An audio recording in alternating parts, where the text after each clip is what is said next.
ಸ್ವಾಭಿಮಾನಿ ನ್ಯೂಸ್, ಇದು ನಿಮ್ಮ ಶಕ್ತಿ.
ಚರ್ಚೆ ಆಯ್ತಲ್ಲ, ಆ ನಂತರ ಬೋರ್ಡಲ್ಲೂ ಚರ್ಚೆ ಮಾಡಿದ್ರು.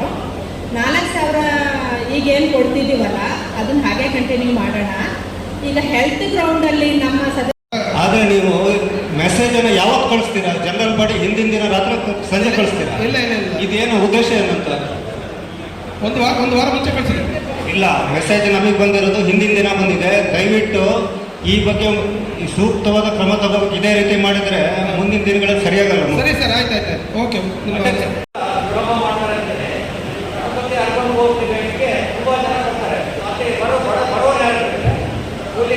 ತುಂಬ ಕಡುಬರು ಮತ್ತು ತುಂಬ ನಿರ್ಗತಿಕರು ನಿಮ್ಮ ಬ್ಯಾಂಕಿಗೆ ಎಲ್ಲ ಬರ್ತಾರೆ. ಅತ್ಯಂತ ಹೆಚ್ಚಿಗೆ ಸೇರುವವರೇ ಏಕೆಂದರೆ ಸಾಲ ಕಟ್ಟದವರೇ ಹೆಚ್ಚಿಗೆ ಬಡ್ಡಿದರವನ್ನು ಕಟ್ಟದವರೇ ಆಕಸ್ಮಿಕ ಮರಣ ಹೊಂದಿದ್ದರಿಂದ ಆ ಕೂಲಿ ಕಾರ್ಮಿಕರು ಮತ್ತು ಬಡವರು ಬಹಳ ಹಿಂದುಳಿದವರೇ ಮರಣ ಹೊಂದಿರ್ತಾರೆ. ಅದಕ್ಕೆ ಈಗ 10,000 ರೂಪಾಯಿ ಕೊಡಬೇಕಂತ ನಮ್ಮ ಮಾನ್ಯ ಸದಸ್ಯರು ಇವಾಗ 10,000 ಅದು ಕಡಿಮೆ ಬಿದ್ದರೆ ಸದಸ್ಯರ ಒಂದು 25% 50% ತಗೊಳ್ಳಿ, ಎಲ್ಲ ಸದಸ್ಯರು ನೀಡ್ತಾರೆ. ಆ ವರ್ಷಕ್ಕೆ ಒಮ್ಮೆ ಆರೋಗ್ಯ ವಿಮೆಯನ್ನು ರಿನ್ಯೂವಲ್ ಮಾಡಿಸಕ್ಕೆ ಹೇಳಿ. ಸಾರಿ ಹೇಳ್ತಾ ಇದ್ದೇನೆ, ನಾವು ಮಾಡಿಸ್ತಾ ಇಲ್ಲ. ಸದಸ್ಯರ ಆರೋಗ್ಯ ಬಗ್ಗೆ, ಸರ್ವ ಸದಸ್ಯರ ಆರೋಗ್ಯದ ಬಗ್ಗೆ, ಆರೋಗ್ಯ ತಾವುಗಳಿಗೆ ಏನು ಸಹಕಾರಿ ಧುರೀಣರಿದ್ದೀರಿ, ಇದನ್ನು ನಿರ್ಲಕ್ಷ್ಯ ಮಾಡ್ತಾ ಇದ್ದೀರಿ. ಪದೇ ಪದೇ ನಾನು ಸರ್ವ ಸದಸ್ಯರ ವಾರ್ಷಿಕ ಮಹಾಸಭೆಗಳಲ್ಲಿ ಇದನ್ನು ಪ್ರಸ್ತಾಪ ಮಾಡ್ತಾ ಇದ್ದೇನೆ. ಈ ಹಿಂದಿನ ಸಭೆಯಲ್ಲಿ ಮಾಡಿದ್ದೇನೆ, ಅದ್ರ ಹಿಂದಿನ ಸಭೆಯಲ್ಲಿ ಮಾಡಿದ್ದೇನೆ. ಇಷ್ಟು ಕೋಟಿ ಬೇಕು, ಕೊಡಕ್ ಬರಲ್ಲ ಹೇಳ್ತಾ ಇದ್ದೀನಿ. ತಾವು ಬನ್ನಿ, ಮ್ಯಾಂಪಸ್ಸಿಗೆ ಬನ್ನಿ, ಮಾಡಿದ್ದಾರೆ, ತೋರಿಸ್ತೇನೆ, ಕೊಡ್ತಾ ಇದ್ದಾರೆ. ವಾರ್ಷಿಕವಾಗಿ ರಿನ್ಯೂವಲ್ ಮಾಡ್ತಕ್ಕಂಥ ವ್ಯವಸ್ಥೆಯನ್ನು ಜಾರಿಗೊಳಿಸ್ಕೊಂಡ್ರೆ ಎಲ್ಲ ಸದಸ್ಯರಿಗೂ ನೀವು ಹೇಳಿದ್ರಿ. ಈಗ ಸದಸ್ಯರು ಪರಿಚಯ ಇದ್ದವ್ರು ಕರ್ಕೊಂಬಂದು ಕೊಟ್ಟರೆ ಅವ್ರಿಗೆ 10,000 ಕೊಡ್ತೀವಿ, ಇವ್ರಿಗೆ ಪಾಪ ಯಾರೋ ಒಬ್ರು ಮರಣ ಹೊಂದಿದ್ದಾರೆ, ಅವ್ರಿಗೆ ಕೊಡಲೇ ಇಲ್ಲ. ಈ ರೀತಿ ಆಗ್ತದೆ. ತಾವು ತಮ್ಮ ಕಾಮನ್ ಮಿನಿಮಮ್ ಪ್ರೋಗ್ರಾಮ್ ಅನ್ನು ಇಂತಿಂಥ ಕಾರ್ಯಕ್ರಮಗಳಿದೆ ಅಂತ ಸದಸ್ಯರಿಗೆ ಗೊತ್ತಾದ್ರೆ ಅವ್ರು ಅರ್ಜಿ ಕೊಡ್ತಾರೆ, ಅವ್ರಿಗೆ ಸರಿ ಸಿಗ್ತಕ್ಕಂಥ ವ್ಯವಸ್ಥೆ ಆಗ್ತದೆ. ಅದನ್ನು ಮಾಡಿ, ದಯಮಾಡಿ ಅಂತ ಹೇಳಿ ವಿನಂತಿ ಮಾಡ್ತಾ ಇದ್ದೇನೆ. ನಾನು ಒಂದೇ ಸಾರಿ ಹೇಳ್ತಾ ಇರೋದ್ರಿಂದ ತಾವು ಗಮನಿಸಬೇಕು. 7% ಇದೆಯಲ್ಲ 2 ವರ್ಷದ ಒಳಗಡೆ, 2 ವರ್ಷದಿಂದ 10 ವರ್ಷಕ್ಕೆ 1 ಪಾಯಿಂಟ್ ಜಾಸ್ತಿ ಆಗಬೇಕಿತ್ತಲ್ಲ. 7.5 ಹೋಗಿರೋದು 7ಕ್ಕೆ ಬಂದಿಲ್ಲಂತೆ. ಯಾಕೆ ಅಂತ ನಮಗೆ ಗೊತ್ತಿಲ್ಲ. ದಯಮಾಡಿ ಸದಸ್ಯರ ಹಣಕ್ಕೆ ಬಡ್ಡಿ 50%, 0.50 ಅದನ್ನು ನೀವು ಗಮನಿಸಬೇಕು ಅಂತ ಹೇಳ್ತಾ ಮತ್ತೊಮ್ಮೆ ಅಭಿನಂದಿಸಿ. ಸ್ವಾಭಿಮಾನಿ ನ್ಯೂಸ್, ಇದು ನಿಮ್ಮ ಶಕ್ತಿ.